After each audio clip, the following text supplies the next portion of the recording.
Are you a fan of philodendrons with big heart-shaped leaves, but you don't necessarily want to go for something that is a crawler like the gloriosum? You want something that will go upwards rather than taking a lot of space around. Stick around with me and I've got a very, very interesting plant to review today.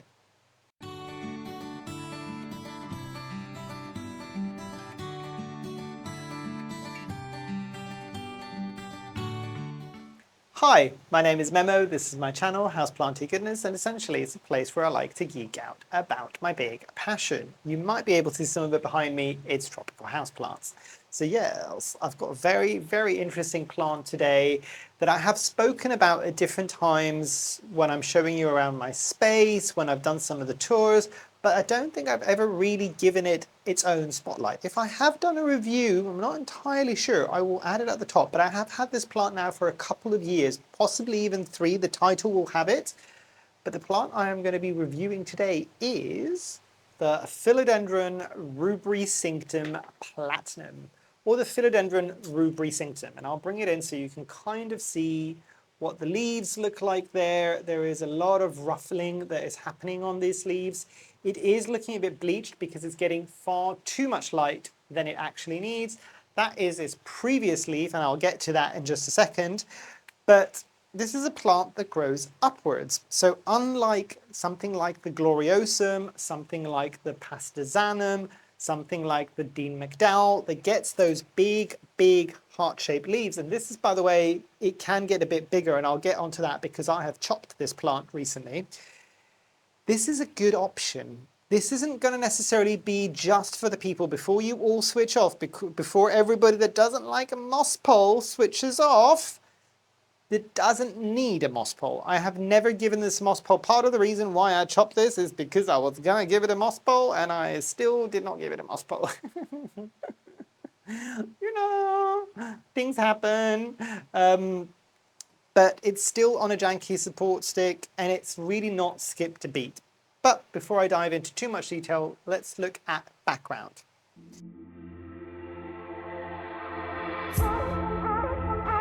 So the background on this plant, and I don't know if it's necessarily exciting.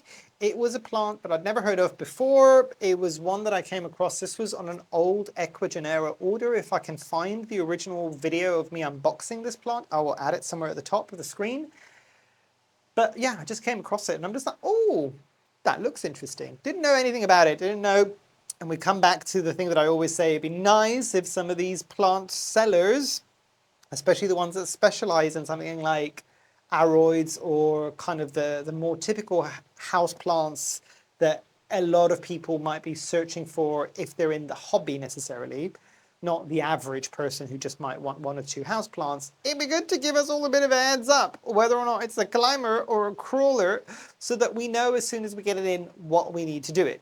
Is anybody going to do this? Probably not. I'm going to sit here and say this until I'm blue in the face, but it'd be a good bit of information. They're all about, like, this is the light levels that it needs. This is the fertilizing amount that it needs. This is the soil type that it needs. Most of the times, that's even not that particularly accurate, but crawlers or climbers would be a very, very good idea.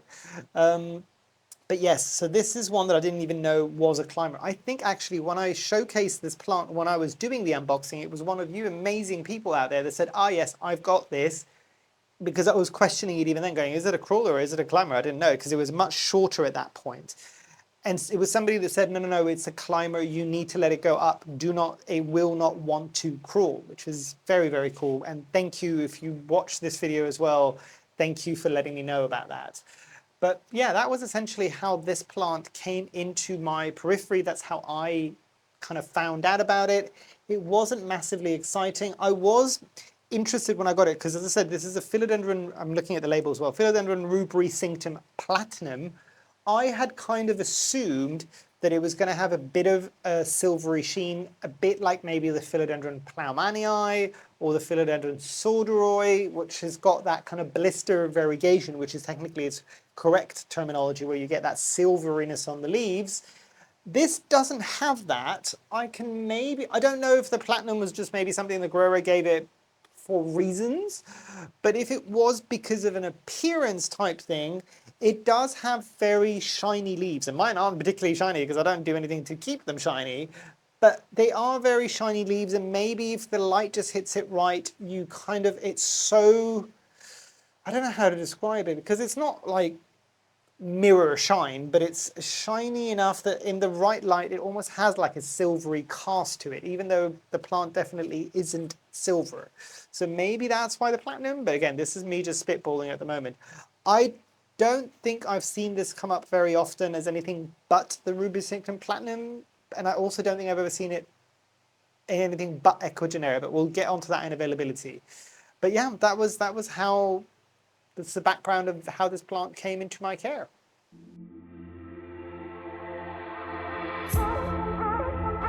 Now, speed of growth with this one. And I've got a few things to say here. And I'm kind of putting it on my hip here because it's a nice and easy one to kind of do that. It's got a big enough pot that I can kind of do that. So if I'm a bit angled, apologies, but it's, it's the second or third video that I'm filming this morning. I don't even know what number video this is because I'm trying to film everything before I go away to Greece for 2 weeks to go and see my family so that you can all get 2 videos as normal every week, even when I'm there. But this is a plant that does stop in the winter. I'll give you that for a fact now. It might give you a leaf, or at least in my experience, it might give me a leaf in the winter, but that's just something that just happens. It didn't ever really stop entirely in the winter for me, but it's not exactly fast in the winter. In the summer, and again, let's benchmark this against here, my conservatory, in terms of another plant, this is, so if a golden pothos in this space, in the growing season, will give me 2 to 3 new leaves on each growing stem, this might give me 1 new leaf a month. So that tells you something. That tells you something. And again, it might be to do with my care. If anybody does have this plant and they've had different experiences, do let us all know down below. My experience isn't the only experience. I'm just telling you how I've cared for this plant and what I've experienced from owning it with the care that I give it, if that makes sense.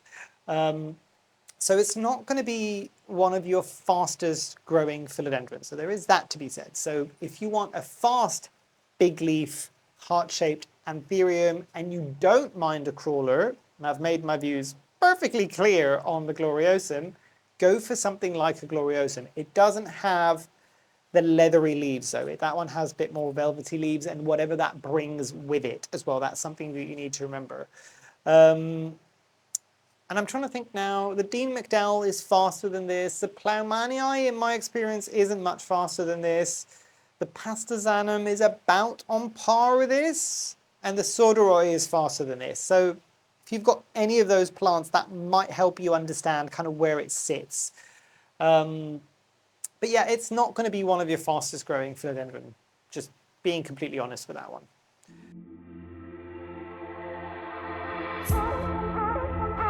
Now, ease of propagation with this one, easy. It's got a growing stem that is very, very prominent. The internodal spacing isn't huge, so the space between the 2 nodes, so you can take the cutting, isn't huge. Again, I'll say something that I've said in recent videos. Try, if you've got shorter internodal spacing, so the space between nodes, if you want to take a cutting, do not use something like a pair of scissors or secateurs or pruners or anything like that. Try to use something with a blade. So even a knife would do you better than something like a pair of scissors. Anything that's got like that closes to cut will have a crushing motion against that. And if your space isn't huge, you might be doing a lot more damage to both the mother plant that you're taking the cutting from and the propagation as well. And when I say something with a blade or something like a knife, I'd say something with a smooth blade, not a serrated knife, because obviously a serrated knife, you're going to be needing to use it like a saw, and that's also still going to cause an awful lot more damage to that tissue, basically. Obviously, with anything that you're taking a cutting, after you've taken the cutting, if you can, it will do it anyway on the mother plant by default, because it's exposed to air. But something that a lot of people always forget to do is when you've taken the cutting, the part that you've cut, the one that you will be rooting out, let that sit for about maybe half a day to a day so it can callus over, and then put it in whatever media you're going to be growing it. That also brings me on to something that I don't know if I've mentioned it recently, but it should be something that everybody kind of gets into the habit of doing. I've been doing it for a long time, and I've learned this from other people that have been growing for years with good success. Try to only take a cutting from a plant that you have watered at least 1 to 2 days prior to you taking the cutting, so that plant has had enough chance to rehydrate, especially if it has gone bone dry, so that you're giving it the best chance of success, especially if you're going to be letting that cutting dry out. Now, in terms of kind of rooting out, this is kind of medium speed in terms of rooting out. The thing to remember about this is it does have some big, slightly chunkier roots, not massive, not monstera level, but it has an awful lot of very thin hair-like feeder roots that are happening off the back of it. Similar to if you've ever unpotted something like a verrucosum, that almost has like those really kind of fine roots. So bear that in mind in terms of your watering needs.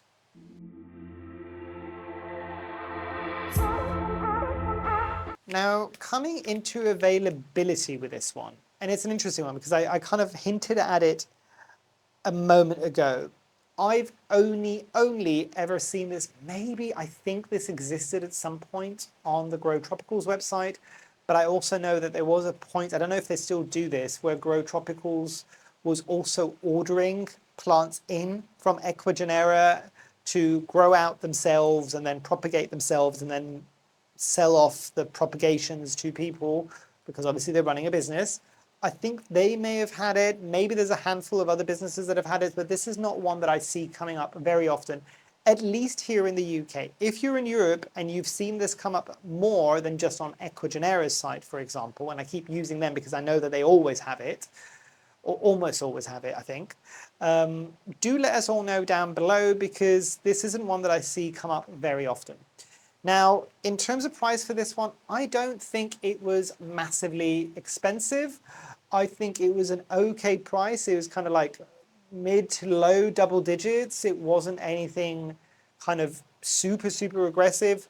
Do I think it's going to be more expensive? Probably not, because I don't think that necessarily the demand is out there for this plant. Probably because people have never heard of it before. I would be very surprised if a lot of people that are watching this video, unless it's people that were searching for their own plant name on YouTube and came across this and just gone, finally a video about the, well, see, even I forget it, rubricinctum. I should tell you something. Let's watch it, and then they watch this review, basically. So, yeah, I don't know that there's a lot of people that necessarily know about this plant.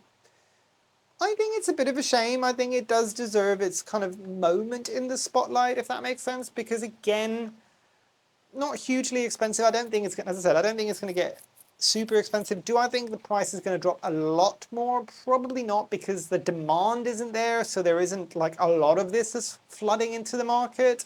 There's a few things about its care that might also be the reason for that, and I'll get onto that in just a second. But yeah, this isn't one that you get coming up very often, or being super expensive. Is this going to change the kind of industry? I don't know. I don't think so, if I'm being honest. But, and I will say this, what I was saying at the beginning of the video, there is something to be said for people that want these types of big heart-shaped leaves without it being a crawler, especially when you're talking about philodendrons.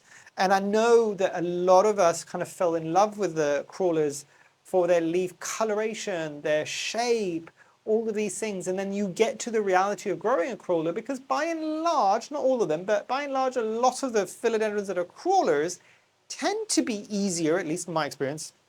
Mileage might vary, you might not agree with me on this one, that's fine. But there's not an awful lot of them that can size up big and can grow up vertically, basically.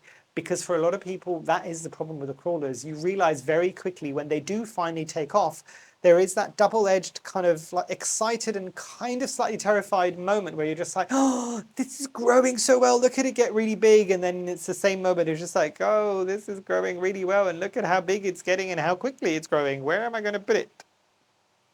So you kind of avoid a bit more of this because it goes up instead of wide.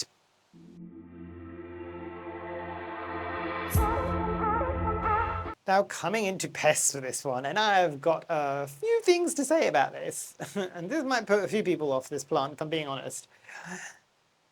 I have had spider mites, and actually let me show you the old leaf that I was kind of saving for this kind of reveal. Obviously some of this is also sun damage because it's too close to the light, but hopefully this is not being blown out too much. Can you see the stippling that is happening on this leaf? Spider mites. Love, love, love this plant. White flies. Love the backs of this plant. Doesn't really cause it much damage. The spider mites do. Mealybugs also do not go crazy for this, but you do also get mealybugs on this. I will say, I think, I'm trying to think now. I don't think I've had thrips on this, but I think I might have also had thrips on this. So every pest going. Always try to be transparent with these videos. You need to know what you're getting into. And again, I will say what I always say. This has been my experience with the care that I am giving this plant in my space. So again, I've always struggled with mealybugs in here. When I get thrips in this space in the summer, everything more or less gets thrips. It needs to be really hardy for it not to get thrips. Part of the other reason, and I was kind of hinting at this earlier on, why it's only got 2 leaves and a third one is on its way, is because there was so much pest damage. Even me, who generally doesn't care about the appearance of my plants too much, was getting a bit to the point where I'm just like, I don't know if I like it anymore. And to be fair to it, it kind of saved itself from the compost bin. I should tell you something else as well, because I was going to get rid of it if it didn't kind of sort out itself, essentially. And it did. It's doing a lot better. So I took off a lot of the leaves and I did the cutting in order to do this. And I literally left this as a stump a month and a half ago. So the fact that I've got the 2 leaves and the third one is on the way is not bad. It's doing okay. And it bounced back super quickly. But the other thing, and this is going to touch a bit more into the section that's coming up in a minute, which is accessories and care, those root systems, this dries out super fast. It might be because of where I've got it, but this dries out super fast, and I do let this dry out. So I don't know if part of the reason why I'm getting as many pests as I am on this one is because it's sending out SOS signals, and a lot of the times the first ones to kind of respond to the SOS signals is pests, which stress out the plant even more.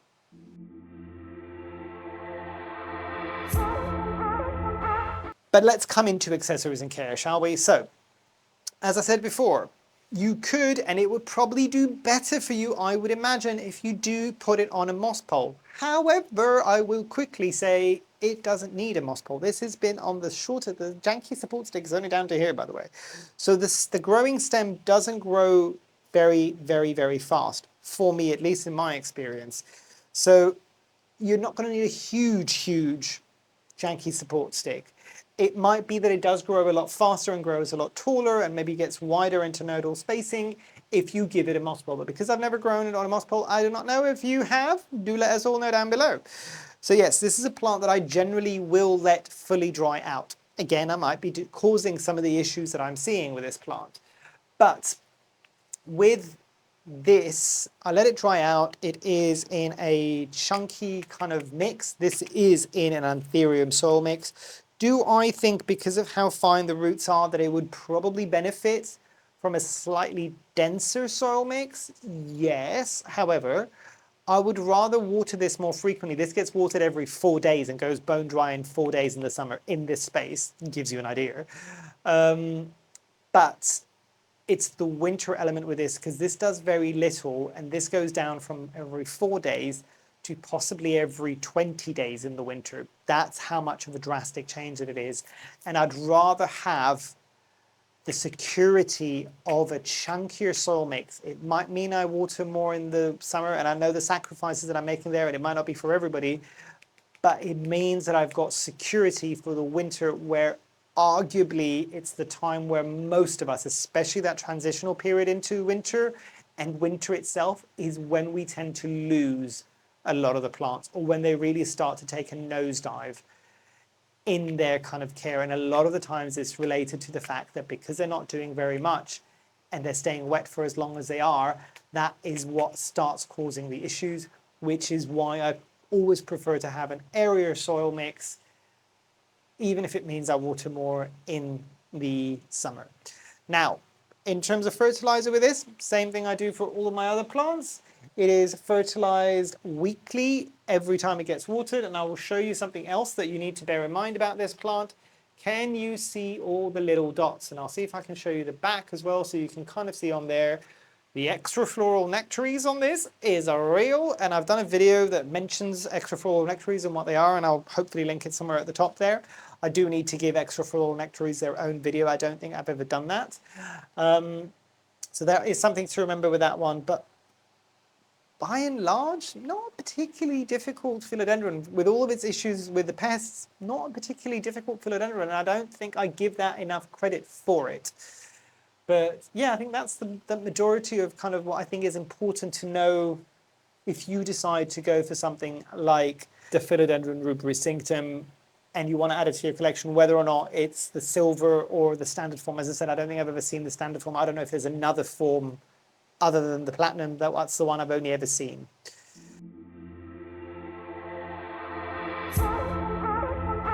But coming into some final thoughts with this one, and let's do what I usually do for these videos, which is knowing what I know now about this plant. If I didn't own it, would I purchase this? And you're seeing me struggle to give you an answer with this one because my gut reaction would be to say no. However, and that was my reaction for how I've had it struggle for such a long time.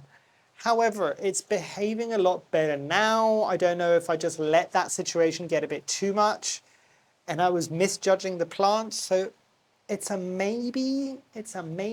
I would have a more definitive yes or no answer to would I purchase it knowing what I know now if I didn't have it in a year's time, if that makes sense. I'd need to, if I'm going to give it a chance, I want to give it a chance properly. Now, coming into scoring with this one, based on the experience that I had before I chopped it back with this plant, I probably would have given it, and I'm going to be honest here, a 1 or a 2. A 1 or a 2.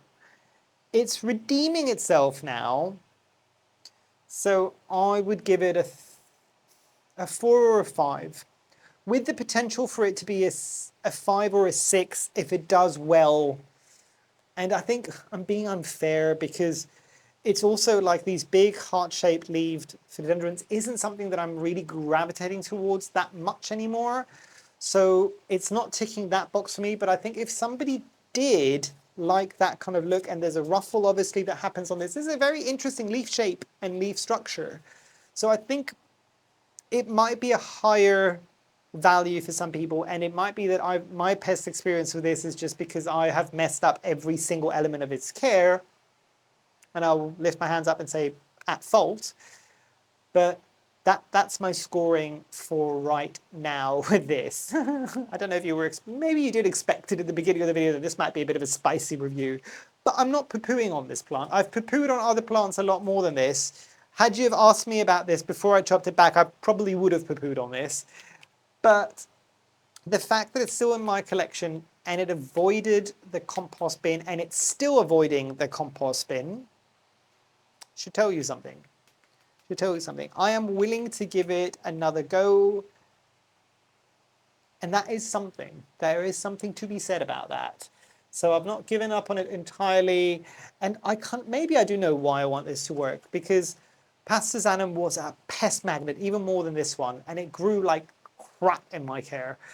The Plougmanii, I love the look and feel of the Plougmanii, but again, same issues. Crawler as well, but also just really bad experiences with the Plougmanii.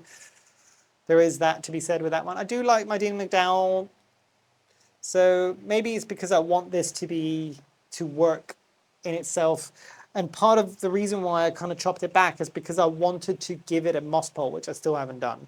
And because I'm going away in middle of next week, this is probably not going to happen until I'm back, but possibly when I come back, I'll put a little reminder on my plant care app to give this a moss pole, and maybe you'll see me again in 6 months to a year giving you a better review of this plant. But yes, the Philodendron rubrocinctum platinum and my thoughts on it. So yes, hopefully you've enjoyed. Hopefully I shall see you here soon, and I truly, truly hope that you have a great rest of your day. Thanks. Bye.